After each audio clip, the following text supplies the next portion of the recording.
Hello, and welcome to another skills video for Excel 2019-365. This will be part 3 of the Unit 1 hands-on exercise answer key. We will pick up with the section on formatting worksheets and workbooks. Our first step is to activate the employees worksheet. So I will click my Excel file to make it my active window, and I will select the employees tab. Step number 2, notice that the rows and columns aren't properly sized to show all the information. Make the following adjustments. Set the height of the top row to 25. I will select my top row by clicking the row heading number 1 here, and then I will go to my Home tab, to my Cells group, to my Format Cells button, and the very first option there is row height. We will go ahead and change this to 25. And say OK. Now our row is tall enough to display our large font. Great. Step B, use the click and drag method to resize column A so that you can see all the data in column A. To use the click and drag method, I need to move my mouse into the column headers. You can tell I'm up in the column header, so not the header, the name, middle initial, last name, role. I want to be all the way up in the Excel worksheet headers, A, B, C, etc. You can tell I'm there because my mouse pointer turns into a thick black arrow and my column header turns green. In order to adjust the size, I need to move over to the right edge of the column until my mouse turns into this two-headed resizing handle. When that happens, I will click and hold my click, and I will expand by dragging the column, and I will release my click when I feel like the column is wide enough. My goal is to get it wide enough so that both words, first, name, show without being cut off. So there we go. That's the click and drag method of resizing a column. Step C. Use the double click method to automatically resize column C to accommodate the longest entry in that column. So here's column C. I want to move over again to the right border of the column until I get that resizing handle. And again, I am working up in the column headers. So the column divider between C and D, I mouse over it till my mouse pointer turns into this double-headed arrow, and I give it a nice, easy double click. And now the column auto sizes itself to accommodate the longest piece of information inside there. So it looks like we are accommodating, actually, last name, the header of the column. Great. So that was step C. Step D, use the Auto Fit Column Width tool to automatically resize column E to accommodate the longest entry in that column. So we auto-sized using a double click here on column C. In column E, we are looking for the Auto Fit Column Width tool. So in order to do that, I'm going to select column E with a single click in the column header. I'm going to come over to the Cells group, to the Format button once again, and this time in the row section, or the width, the column section, I'm going to find the Auto Fit Column Width option here, and I'm going to select it. It does the exact same thing as the double click on the right side of the column. It automatically expands the column to accommodate the longest piece of information contained in that column. So that was section Format Worksheets and Workbooks. I'm going to go ahead and save my work. And let's go ahead and throw in customized options and views. What we want to do here is click the Add the Sum command button to the Quick Access toolbar. As you can see, I've already done that, so let's get mine out of there, and then we'll start fresh. In order to remove a button from the Quick Access toolbar anytime you want, you can simply right-click on the button and choose Remove from the Quick Access toolbar. So now, of course, I've got it out of there. I want to put it back in, so let's show you a few ways to do that. Your Quick Access toolbar is either displayed at the top of your top left corner of your title bar or below the ribbon down here. Either way, when you get to the end of all the icons that live there, you'll see this button, the Customize Quick Access Toolbar button. You will click it, and if you can find the option that you want listed here, these are the most popular ones, you can select it from here. If you don't see what you want, you'll need to go ahead and click the More Commands button. Notice the Show Below Ribbon option is right here. If you wanted it to show below the ribbon, you could do that by clicking here. If it was already showing below the ribbon, this option would be Show Above the Ribbon, so you can toggle back and forth. I want More Commands, And then I'm going to come over here to this menu. The pane on the right shows me everything that is already in my quick access toolbar. So notice I have the save, a separator, undo, redo, a separator, save as. What that looks like is this. There's my save button. There's a little separator, and those are just for organizing. They come at the top of all the lists. They look like this. Undo, redo, separator, save as. I want to add the sum button here, so I'm going to scroll down to the S's from the popular commands, and there is the sum button. I will select it, and then the add button between the two panes becomes active. I'll click it here, and then I will say OK. And now the sum button has added itself to my quick access toolbar. Super. Now we're on step 2. Create a quick access toolbar available for this workbook only that includes the following commands not found on the popular commands menu. So these are the 3 that we want. So once again, I'm going to come up to my quick access toolbar. I'm going to click the button here to customize the quick access toolbar. And the things that I want are not found in the popular commands menu, so they're certainly not going to be here with the greatest hits. I'm going to click more commands, and I'll revisit this pane. Notice I am again choosing commands from the popular commands window, and my instructions already told me it's not going to be there.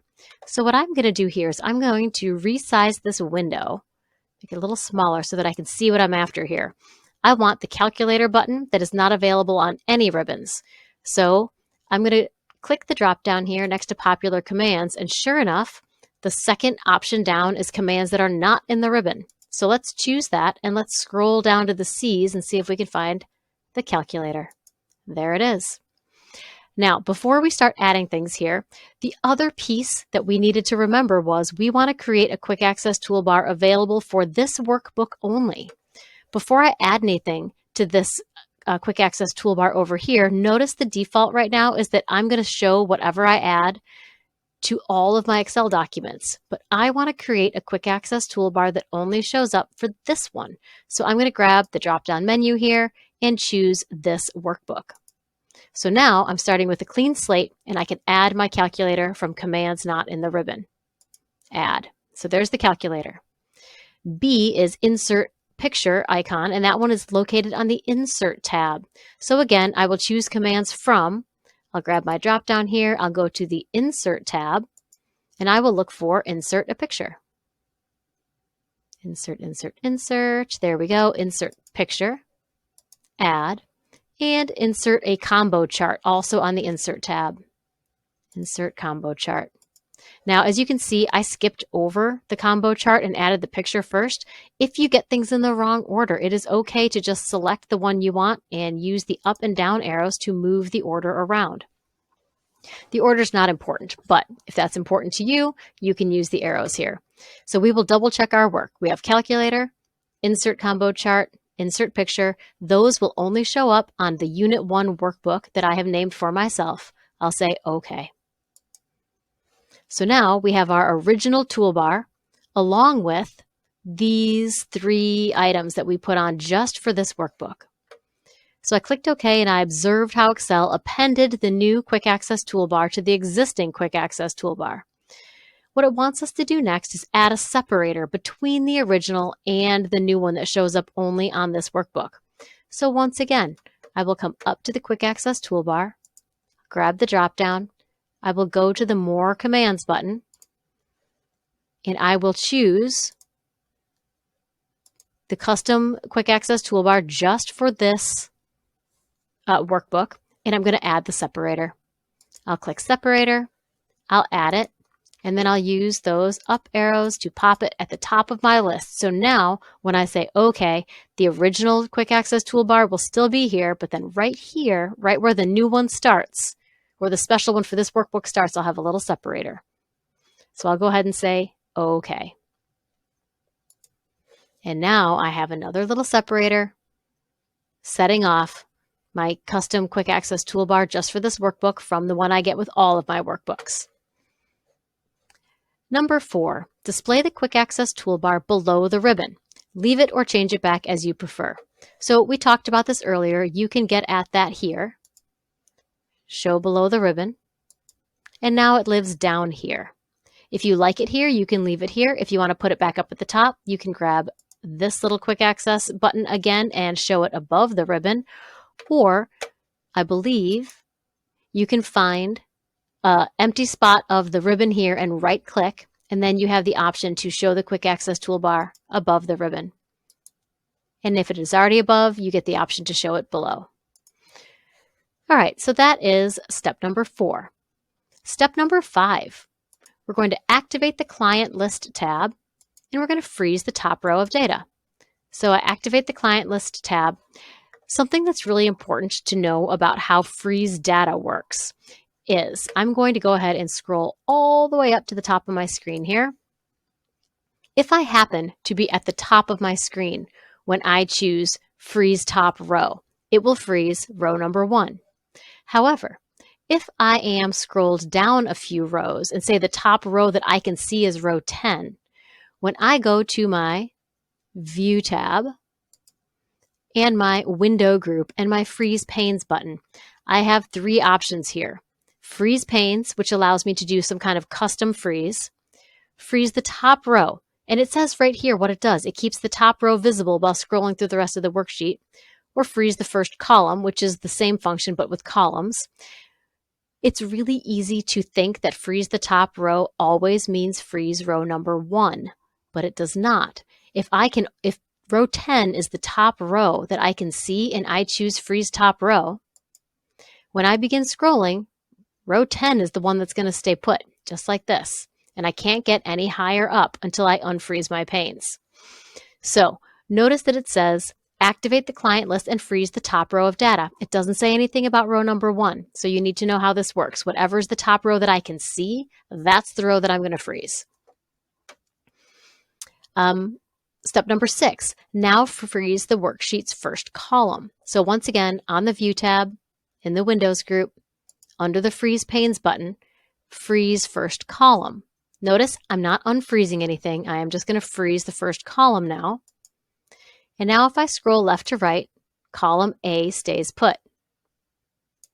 Notice, however, my rows all scroll freely now. When I froze the first column, that unfroze everything else. I'm only freezing the first column. And that works, the columns works just like the rows. If I go to Freeze Panes and unfreeze everything so everything scrolls freely, if the first column that I can see is column E, and I choose Freeze Panes and I freeze the first column, when I scroll through my columns, row E or column E is the one that's going to stay put. So it's the first visible column and the first visible row that are going to freeze when we freeze first row or first column. Doesn't mean row 1 or column A. It means the first row you can see in this pane right now or the first column you can see in this pane right now. So that was step 6. Number 7, unfreeze all panes. We just did that. Freeze panes. This will say unfreeze panes if there's anything to freeze or to unfreeze. Number 8, now freeze both row 1 and columns A through E simultaneously.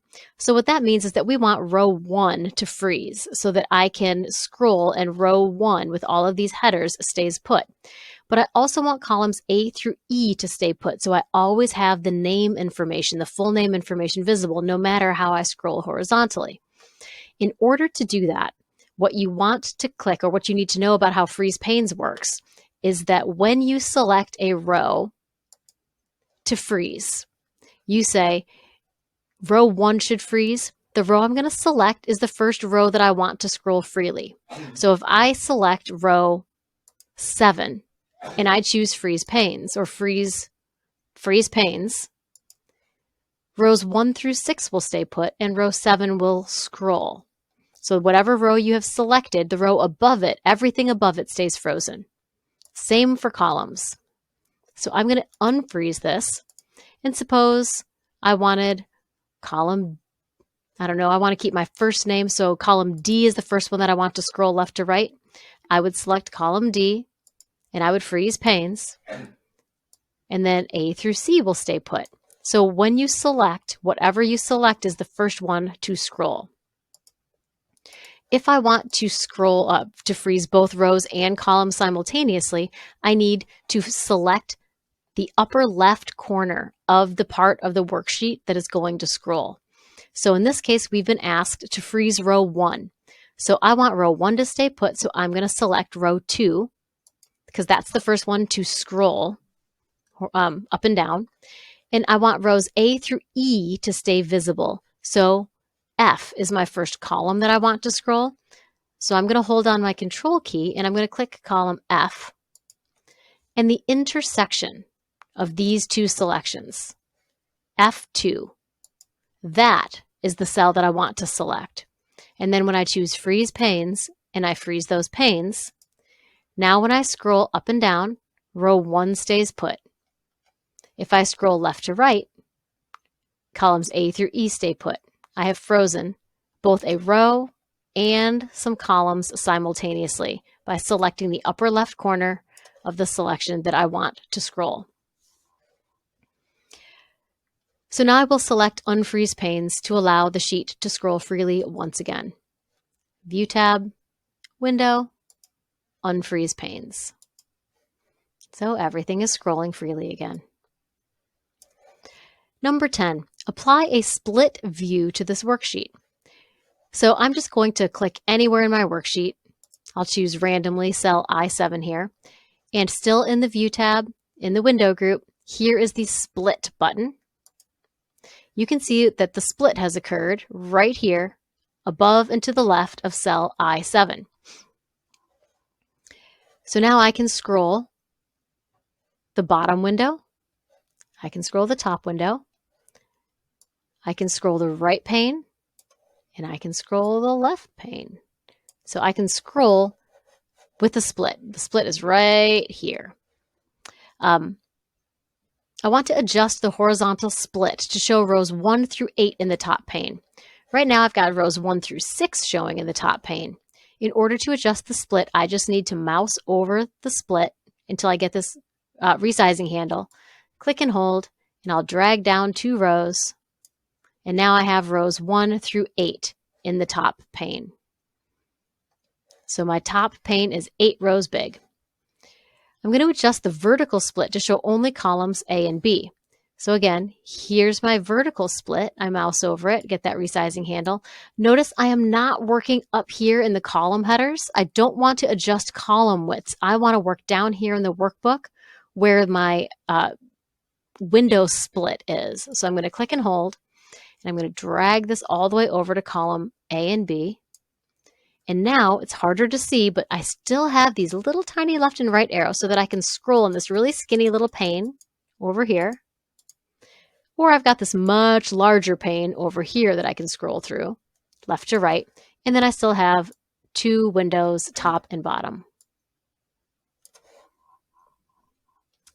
Scroll vertically and horizontally to demonstrate that you can control each pane, which I did, and then remove the split. See how the split is dark here, indicating that it is turned on? Removing a split is just as easy as clicking on that button again. And now the split has been removed. Back to a normal 1 window view. Now we're going to click the File tab to go backstage. So here we are, File tab, backstage. And on the info screen on the properties section of the screen on the right, we're going to add the workbook title DHB Costing. So here we are in the info tab, under properties, under title, DHB for Dream House Builders, Costing. We're going to add the tag internal use only. Here's the tags. Internal use only. And then for the worksheet client list, we are going to ensure that the cells show formulas instead of their calculated results. So in order to do that, we still have to be backstage, but we're going to need to scroll down to the options. Once we're in the options, we're going to come over here to advanced, and we're going to scroll down, and we're going to see that we have some options for Unit 1 workbooks, and we have some options for specific sheets inside this workbook. It's defaulting to the client list because that was my active sheet when I went backstage. If I wanted to set these for a different sheet, I could grab the drop down and I could grab them here. But I do want to set this for the client list. The second option here says show formulas in the cells instead of their calculated results, which is what I want. So I'll click that button. I will click OK. And when I return to the worksheet here on client list, you will see that in column K, let's scroll on over to column K, under username, you can see that I have a formula here. I've used the concat formula to put together information from columns L, M, and N to return usernames for each client. So I verified that column K displays the formula rather than the calculated results. Number 16, use a command button to reverse this setting so that the formulas display their calculated results. What I need to do here is come back to the formulas button and come over here to the formula auditing group. And there is a button here called show formulas. Notice that even when my mouse is off it, it is grayed out, indicating that it is turned on. I want to go ahead and turn it off by single clicking.